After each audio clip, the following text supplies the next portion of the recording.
Dog બાઇટના વધતા કેસને લઈને એએમસીમાં ઘમાસાણ મચી ગયો। સામાન્ય સભામાં વિપક્ષે આંકડાઓ સાથે મુદ્દો ઉઠાવ્યો। છેલ્લા 5 વર્ષમાં 3.41 લાખ ડોગ બાઇટના કેસ આવ્યા છે। 5 વર્ષમાં 13.46 કરોડ રૂપિયા ખર્ચ કરવામાં આવ્યો, છતાં દરરોજ સરેરાશ 184 કેસ નોંધાઈ રહ્યા છે। આ આંકડાકીય માહિતી આપી વિપક્ષે ડોગ બાઇટને લઈને સવાલ ઉઠાવ્યા તો સત્તા પક્ષે જવાબ આપતા કહ્યું કે નિયમ મુજબ જ રસીકરણ અને ખસીકરણ કરવામાં આવી રહ્યું છે।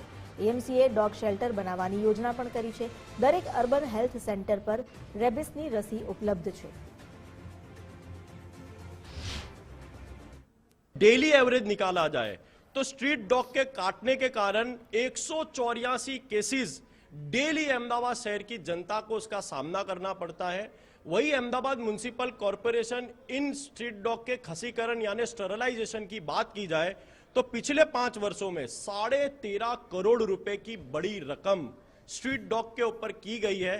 लेकिन आज भी अहमदाबाद शहर की सड़कों पर ऐसा लगता है कि अहमदाबाद शहर की जनता को आज भी सो कॉल्ड स्मार्ट सिटी का टैग दिया गया है, लेकिन उस स्मार्ट सिटी में स्ट्रीट डॉग की परेशानी के कारण अहमदाबाद शहर की जनता को परेशानियों का सामना करना पड़ता है। ये सुप्रीमની ગાઈડલાઈન છે કે ડોગને પકડીને એને એ જ એરિયામાં છોડવું, પરિણામે એ ગાઈડલાઈનના નિયમોના પાલન પ્રમાણે આ કામગીરી કરવામાં આવે છે।